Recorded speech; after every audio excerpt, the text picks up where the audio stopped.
Praise the lord. ఈరోజు దేవుని వాగ్దానం సమూయేలు 2వ గ్రంథం 7వ అధ్యాయం 9వ వచనం.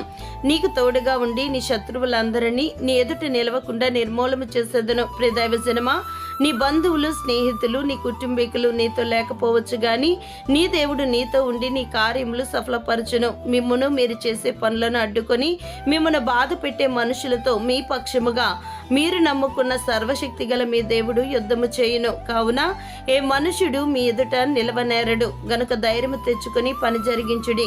మేలు కలుగు చేయటికే ఆయన ఆశ్రయించి వారందరికీ ఆయన తోడుగా ఉండును. కాబట్టి నీవు పోవు చోట్ల నెలను నీకు తోడుగా ఉండి నీ శత్రువులందరినీ నీ ఎదుట నిలవకుండా నిర్మూలము చేసి లోకములోని గనులైన వారికి కలుగు పేరు నీ దేవుడు నీకు కలుగు చేయును. అంతేకాదు సర్వశక్తి గల దేవుడు మీకు తోడుగా ఉండును గనుక మీరు ఎన్నటికీ అనాథులు, ఒంటరివారు కారు.